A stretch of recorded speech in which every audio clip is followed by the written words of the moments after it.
Awesome. Good morning, everybody. Hope you guys are doing well. We're getting a little bit warmer weather, so I'm excited about that. We got 7 exercises today we'll go through. We're trying to bring it back to basics. One of them is a progression from what we did last month, if you were here. Otherwise, we're going back to some basic foundational movements that we're going to use kind of to build as building blocks leading into most people's training cycles. So we're getting to that point in the year where spring is on its way, and that's where a lot of people start ramping up their running, start getting outside a little bit more. So we're going to lay the foundations that our bodies are ready and resilient enough to maintain and accept that load as we get off the door. So for the recording, these are the things we're doing: step back lunge, some monster walk, side stepping, twist jumps, rear foot elevated split squats, some calf raises, push planks, and a single leg RDA.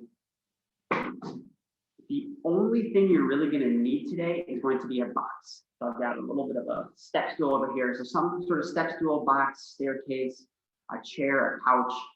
Other than that, I'm going to use some light dumbbells, and I'm going to use a little mini band for some of the side stepping. So that's all the equipment we're going to need. If you want to grab that quick, go for it. I'm going to demo the first 2 exercises. We'll do the step back lunge and the monster walks, kind of as a conjoining warm-up exercise. So back here. So for the step back lunge, I'm going to use a weight. Feel free to do it body weight, wherever you want. We're going to go from a lunge, hind knee position, back to a lunge, and then switch up and back. We're just going to do 5 on each side. Then we'll rest. We'll switch, grab a band, and do some of our side stepping and monster walks. So for the band, when I take a band, I put it around my feet. That increases the force on the hips a little bit. So around the feet. For the monster walks, we're just going to go forward and backwards. So this is a debate. Some people call this monster walks. I just call this side stepping. I call monster walks going forward and back. So you're still in this athletic position. 1 foot forward, bring the other foot close, and then on the side. And then we're going to go backwards. So you're kind of walking at a little bit of an angle here. And then for the side stepping, it's just going to be nice and easy, side to side. The band is going to make it harder. If it's too hard around the feet, move it to the ankles. Too hard around the ankles, go above your knees. And if you don't have a band, then you're just going to be in this position, going side to side, maintaining that squat. All right, so I'm going to use my weights. Let's do step back lunges, 5 with each leg first. Then we'll switch into the side stepping. All right, and I'll count this off. So remember, high knee. And here's 1. And switch. There's 2. 3. The high knee position, obviously, important for running. Also helps work on a little bit of single leg balance. 6.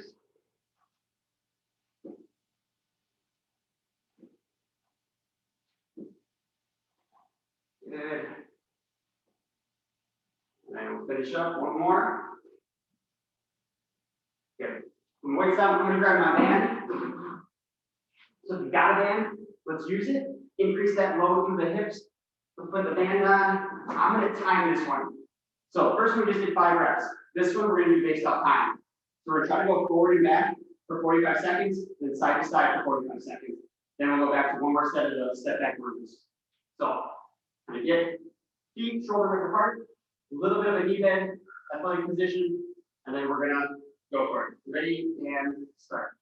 So working at that diagonal, I'll walk towards you and then I'll walk kind of beside you. So you can see, so I'm coming up from 1 leg and back.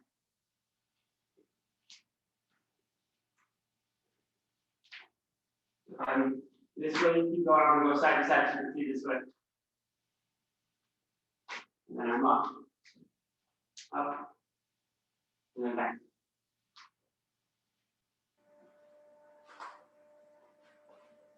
Thirteen more seconds. Almost there. Should feel a little bit of fatigue through that hip area. 4, 3, 2, 1. Take a little rest. Shake it out a little bit. Then we're going to go straight into the side to side. So this is, again, a little overload through the hips. So I'm going to get here, same position, knee bend, And we're gonna start in 3, 2, 1, go. With this one, small steps is gonna be the name of the game. If you have a band, or we don't wanna take the tension off of that band. We wanna maintain tension the entire time. Take a nice small steps. Should feel it right on the outside of the hips. If it's too aggressive and you have a band around the feet, move the band up. But if the further away from the hips the band gets, the more challenging the exercise is going to be. Another big cue, make sure you're not rocking side to side. Instead, we want to keep the trunk nice and upright. Just side step. 5 more seconds. And rest. All right, so set 1. So we did the step back lunges, monster walks, side steps. We'll take a little recovery, and then we're going to repeat that again before we get into some of our jumping. Again, if you guys have any questions, comment, write them in the chat, and I'll make sure to pop up here between exercises. So.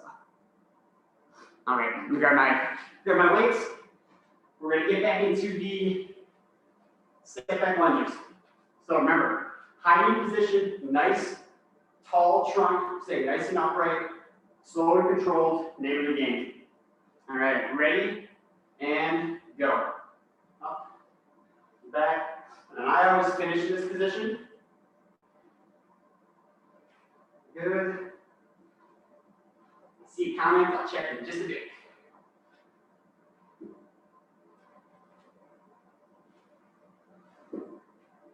There's 5, 6, 7, 8. Here. 9. And 10. All right. Check the comments. If you guys have a band, go ahead and grab your band. So the hamstrings can be engaged. We're trying to isolate the hips. So the question was in the side stepping, can you get some hamstring engagement? With the forward and back, you'll get some more of it. With the side to side, we want it to be more hips. But if you're compensating, then you potentially could be using your hamstrings and bringing other muscles, I say, to the party to help generate the force for that movement. So you got a band, bring the band along.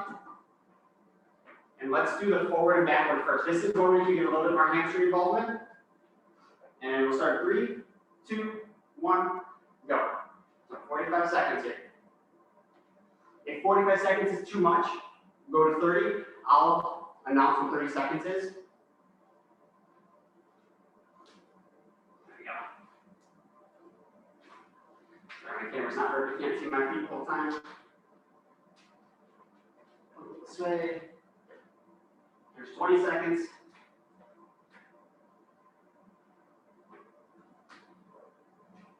And we're at 30. We gotta take a break. 10 more seconds.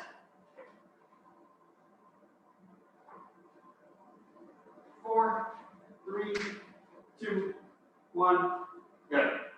Take a little break. Shake hips out a little bit. Now we're gonna go from a fatigue state to more fatigue. All right. So go side to side in 3, 2, 1, and go. Side to side. Nice, solid trunk. Stay nice and upright. Band around your feet if possible. Nice small steps. Don't be bringing those feet together the entire time. Keeping that distance between the band. There's 15. I'll let you know when you're at 30. You gotta rest. And 5 more seconds till 30. There's 30 seconds. We're going 45 at 15, almost there.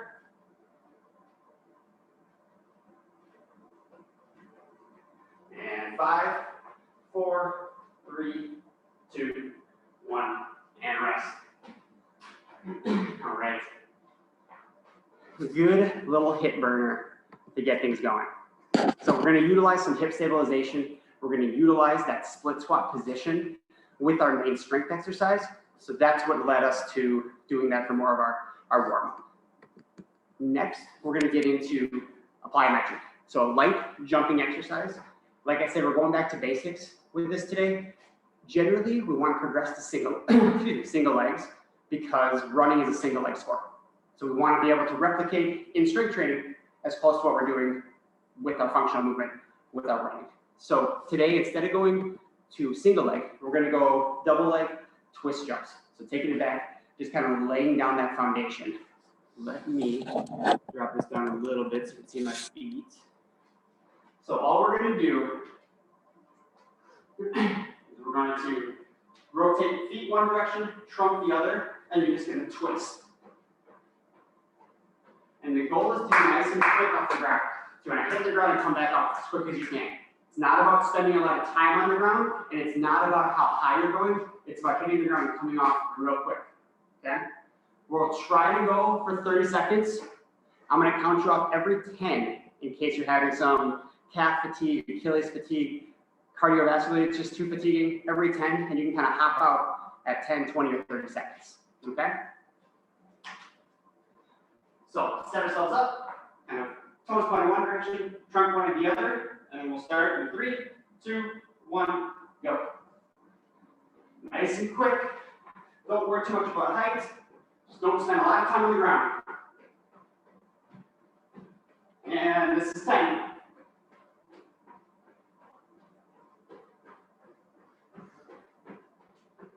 If you gotta hop out, we're at 20, 10 more seconds.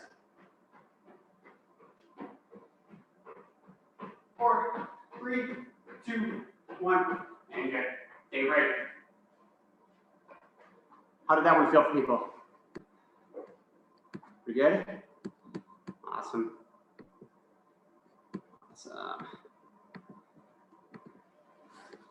So we're gonna go 30 seconds on, 30 seconds off.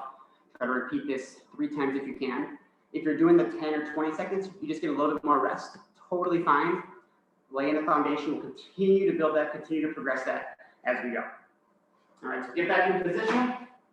Start in 3, 2, 1, and go. And nice and quick. Name of the game. We're worried about generating more force later in the workout. We're past 10. Get talking. 2, 1, there's 20.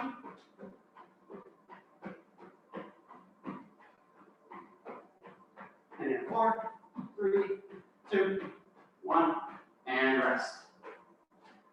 All right, set number 2. So we'll eventually get into more single legs. We can do this same exercise, single legs. We'll add movements to it forward and back, side to side. But for today, we'll stick with the double legs. Good. We'll get some more force generation in the next exercise when we're doing our rear foot elevated split squats. 5 more seconds. We're gonna go. Last 1, 2, 1, and go. Nice. Quick, quick, quick.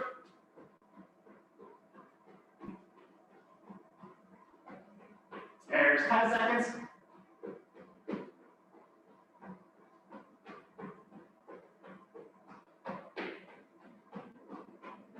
And 20.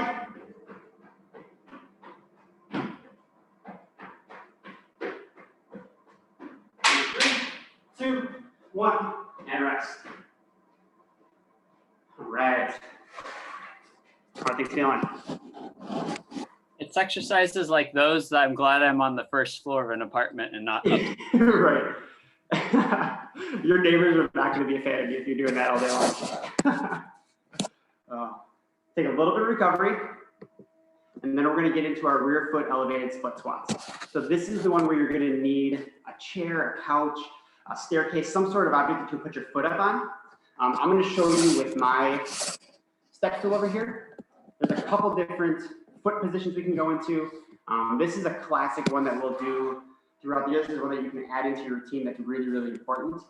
It gets you in single leg exercise, one foot's up on the kickstand, gets you in a split squat position, really, really functional to the running movement. So let me demo this one first. So I'm going to drop the camera a little bit just so you can see some of my lower body.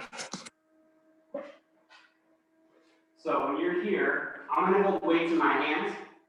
You can put your foot up here, or you can lay the top of your foot flat.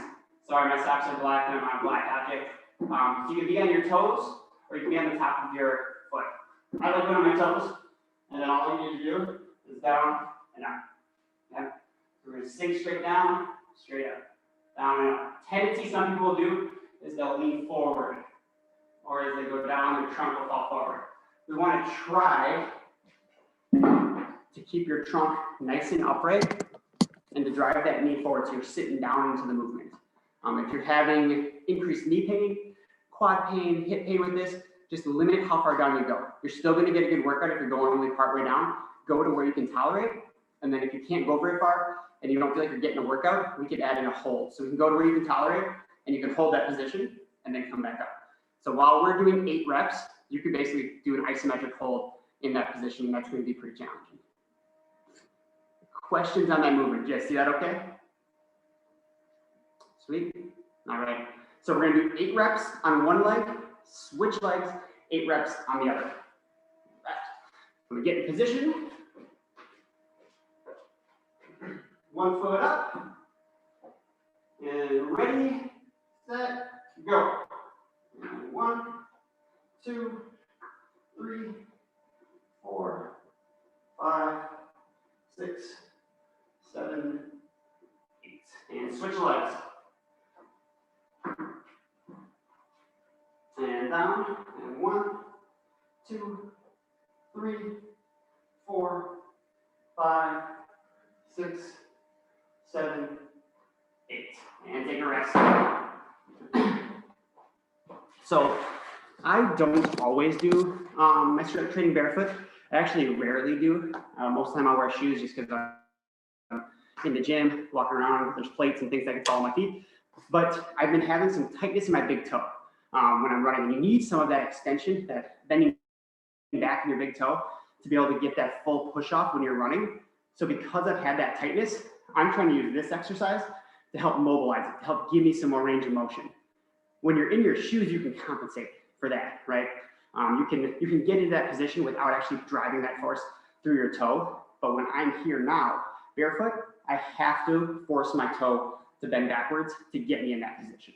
So I'm using it more as a rehab tool for my toe than I necessarily am for my quad or strengthening for anything else. That's the nice thing about this is it targets the quad, it targets the hip, you get some core and pelvic control with staying upright, and you also can get some foot and ankle work.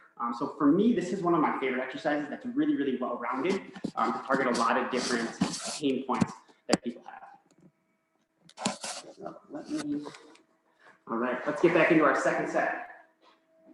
From a weight standpoint, you can hold the weights by your side like I am, or you can hold one weight kind of in a goblet position in front. Whatever is easiest for you, totally fine.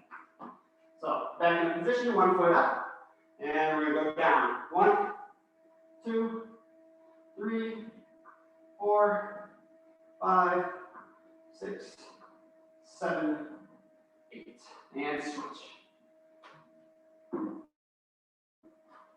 All right, and 1, 2, 3, 4, 5, 6, 7, 8. So that's the one for me that is more limited because of my toe. So normally with my shoes, I can get almost down to the floor. I have really good ankle range of motion, hip and knee range of motion, but my toe today is limiting me because I'm barefoot. Questions on any of these? Good? All right. 2 more sets of 8, and then we're going to switch into some of my favorite. We're doing some calf raises. All right. Is there an ideal height for the lift for the rear foot?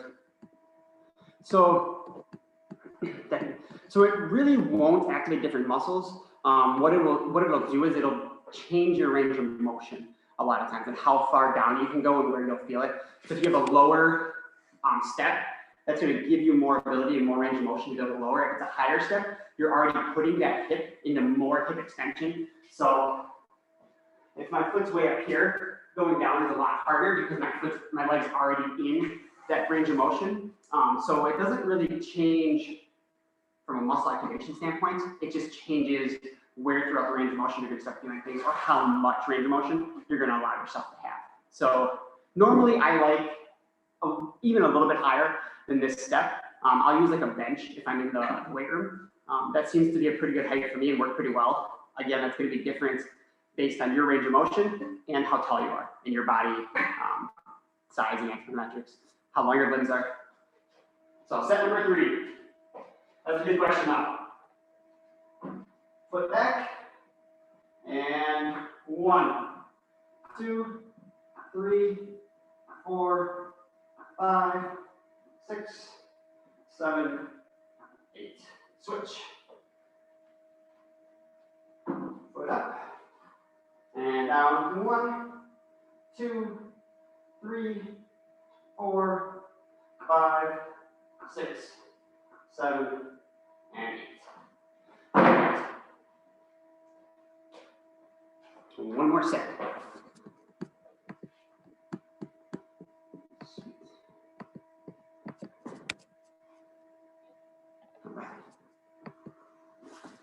So I can definitely feel my left side a little bit more limited than my right. You might feel some limitations in your ankle or your foot. You also might feel some balance limitations through that single leg, which is really, really common.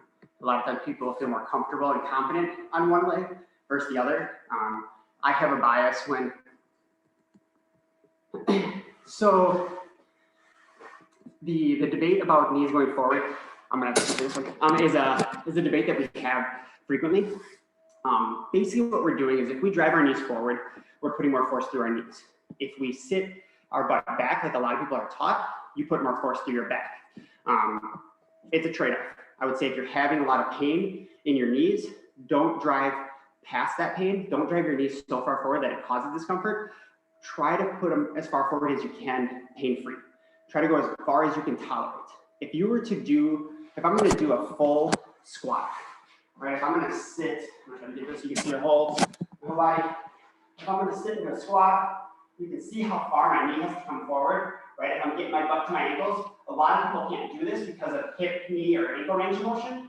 But to get in this squat, which we were designed to do, you have to get that knee to go forward. But if you're having pain, that doesn't mean that we should drive and force that knee to go where it's not going to want to go. But what we want to do is we want to gradually, over time, slowly bump that range of motion forward as you can tolerate.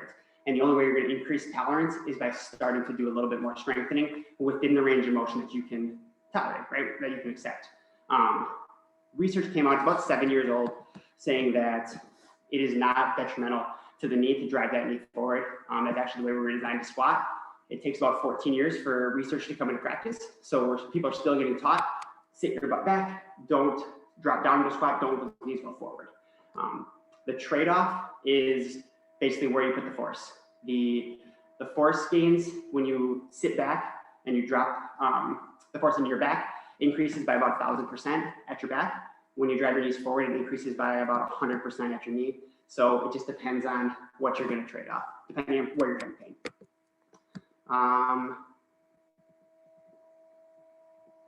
So if you have so it depends on ankle range of motion. So if you have the top of your foot on the box, you're going to go into a relative, so I'm going to go signs here, relative plantar flex position. Your toes are going to be down. So you're going to work more in this range of motion. If your toes are on the box, you're going to be in this range of motion, which is what we call dorsiflexion. So it just addresses the ankle. And if you're struggling, generally what people do is they put their top of the foot on if they're limited in their ankle range of motion because they don't want to push that toe towards their shin. If they have good ankle range of motion like I have, that feels better because I am relatively limited in the other range of motion.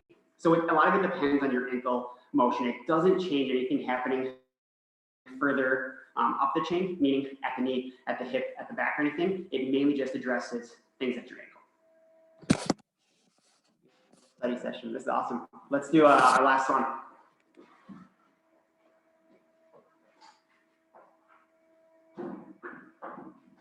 All right, we're gonna go down. And 1, 2, 3, 4, 5, 6, 7, 8. And switch.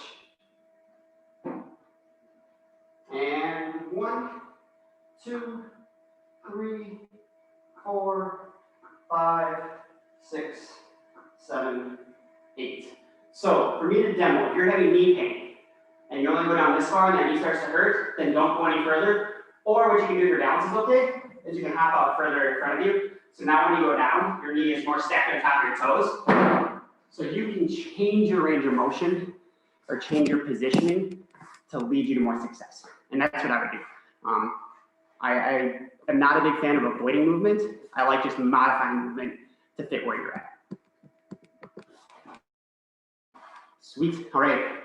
My favorite exercise is next. We're going to do a single leg calf raise. And if you know me, I like using the box. So we're going to put 1 foot on the box, 1 foot on the ground, and do our calf raise from there to take out balance.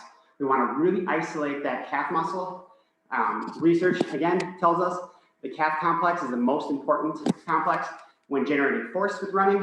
It is not the hip, no matter what Runner's World tells you, it is the calf. So let me show you. I'm in my box here. I'm going to use weights. Feel free if you have them, otherwise no problem. 1 foot, I would say 1 foot on top of the box, the bottom foot as close to your box as possible. And then what you're going to do is just lift that bottom heel. The big cues here, make sure, pretend there's a string pulling you to the ceiling. Stay nice and upright, so you're going up and down. You're not going forward onto that front leg. And then make sure you're keeping your back knee bent the whole time. So this back knee is straight, up and down. I'm not going up and down this way. All right, right here. So we're going to do 15 reps. If you don't have a box, it's okay to do it against the wall. And it's up and down. Challenge there is a little bit more balance involved. We're trying to isolate strength. So in position and up, good, and down. We're going to go to 15. 3, 4, 5, 6, 7, 8, 9, 10, 11, 12, 13, 14, 15. Okay. And the opposite. And up. So again, for me, this is working a limitation in my toe, and it's also helping with some calf strength and resiliency.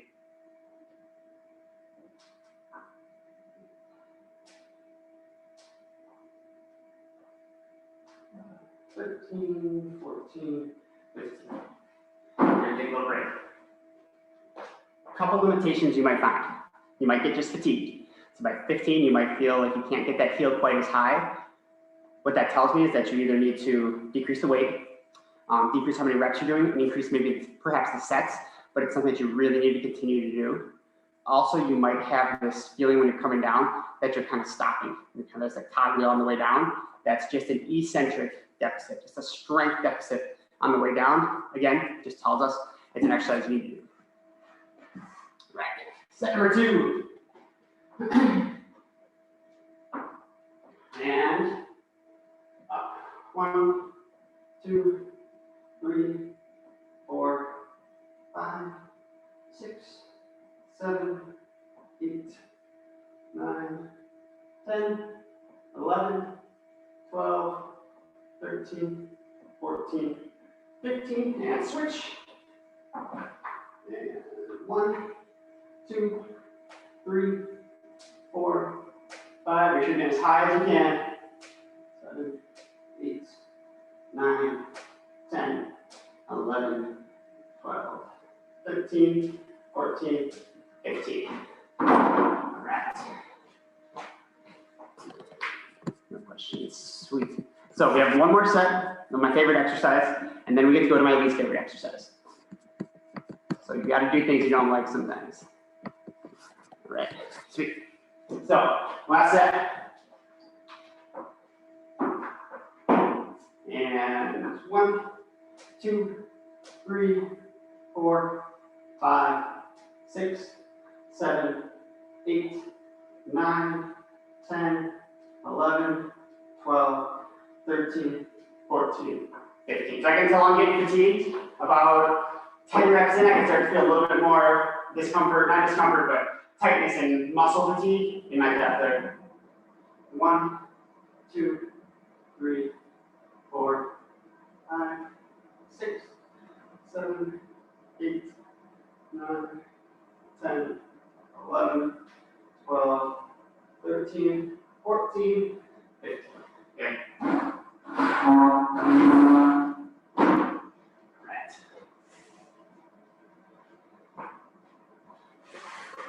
People feeling good? All right. So next one is my least favorite exercise. It is called a push plank.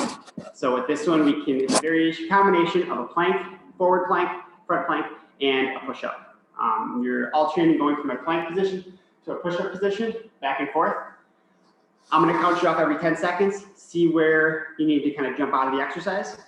If you can't do the full exercise, then see if you can either do a plank, a regular plank, or a modified plank from your knees, or a push-up, or a modified push-up from your knees. And just kind of take the complex exercise and break it down into its pieces of a push-up and a plank. And then just do as much as you can, or as hard of an exercise as you can possibly do within that variation. Okay, so don't worry if you can't get the full exercise in. I'm going to show you the hardest version, and we can work our way back. So we're going to be starting my push-up position. We're going to go down to a plank position, and then up to push-up position. Plank and push-up. The challenge here is about facing you. I don't want a lot of rocking. I want it to be pretty stable. Okay. So I'm going to start my watch. I'll tell you every 10 seconds, and then you can hop out as you go. We're going to go to 30 seconds if we can. All right. Ready, set, and go. So down and up. See if you can alternate which hand you're putting down and which one you're pushing up with, so you're not doing the same movement the whole time. So there's 10.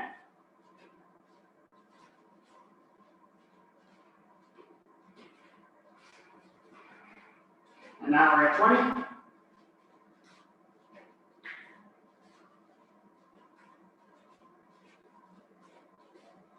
And 2, 1, and rest. All right.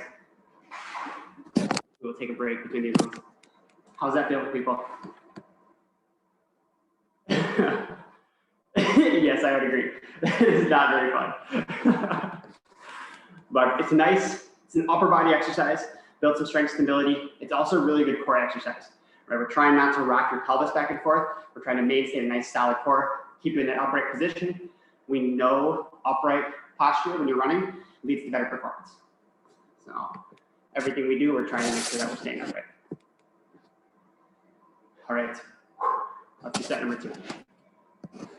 Here, count you off. Ready, ready, set, and go. Good.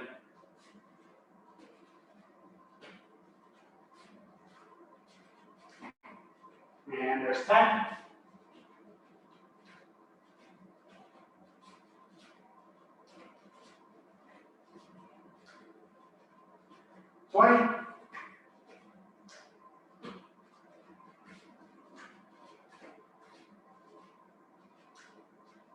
And rest.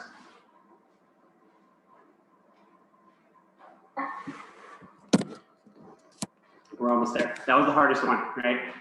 The second to last rep or set is always the most challenging. At least that's my bias.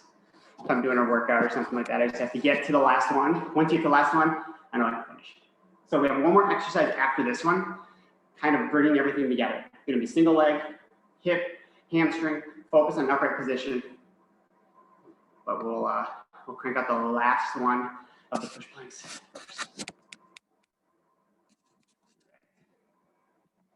Get this set. We got another 10 seconds. Get in position. All right, we're going to start. 3, 2, 1, and go.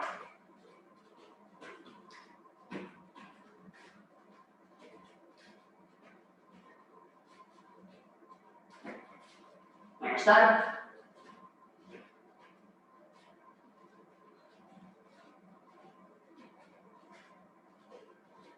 And 20.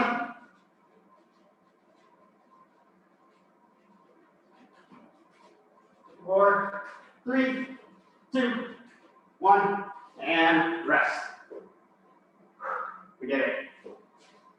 All right. So the last one is going to be a single leg RDL. I'll demo this one. This is a challenge one from a balance perspective. I'm going to use a weight. Again, totally fine if you don't. If you do use a weight, I'll talk a little about where I want the weight to go. But again, with this one, I'm going to show you going parallel to the floor. If you only go 30 degrees or so, totally fine. Go to wherever you have control, wherever you can do the motion properly. So let's see if that'll work. So I'm going to use one weight. Okay. So you're going to be on a standing abs, or leg closest to you guys. Pick my other one up, drop down, and back up. So we're trying to hinge from the hip.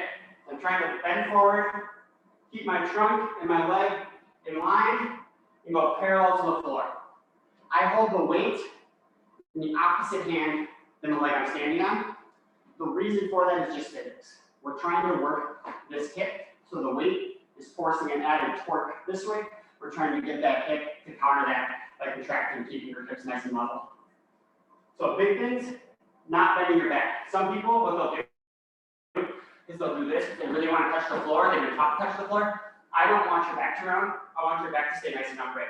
So it's more about feeling it in your hamstring and getting your trunk to go down and up as one unit with your back leg. So try not to fold in half. Try to stay nice and flat. If that means that you're only going to here, that's totally fine. If you can get all the way parallel and really feel a pull through that hammy, that's perfect. Okay? So we're going to use one weight. We're going to try to do 8 on the leg, and then I'll switch sides. All right? Ready, set, and go. You should feel it from the hamstring. Good balance exercise. 5, 6, 7, and 8. And switch. 1, 2, 3, 4, 5, 6, 7, 8. Questions on that one? How's that one feel? I don't know what they're called. I always imagine those little birds that you put on a desk that kind of rock back and forth. So that's what I try to visualize myself doing. So you're that bird that's just kind of rocking back and forth, up and down. I don't know what that's called, but that's just a picture that kind of plays through my head. Questions on that one? Everybody feeling good? Awesome. All right, let's go back into set number 2.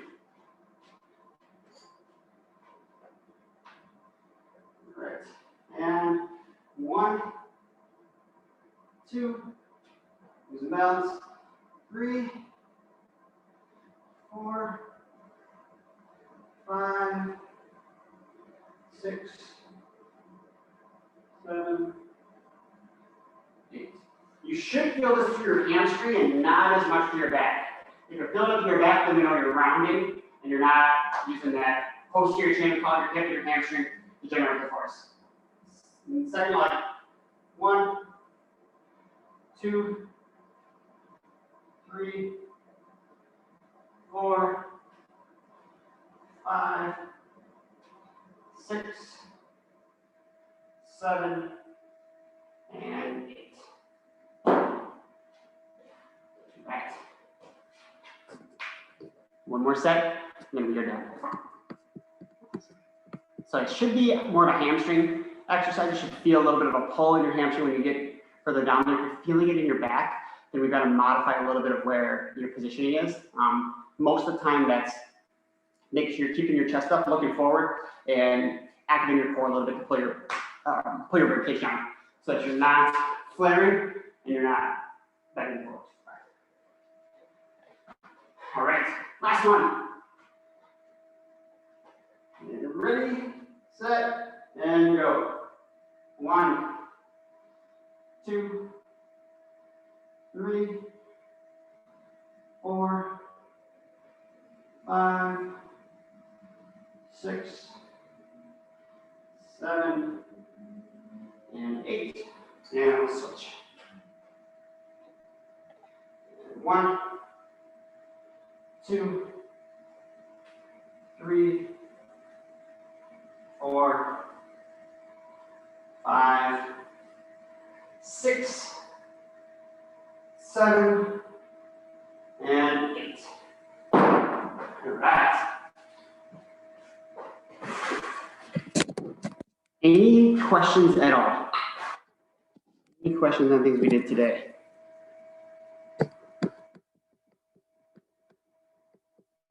Awesome. So we got a little bit of everything here. We got lunge positions, squat. We got a hip hinge with the last one. Our life movements are squat, hinge, carry, push, and pull. So we did some pushing today. We did some squatting, some hinging. Didn't get as much pulls or carries in.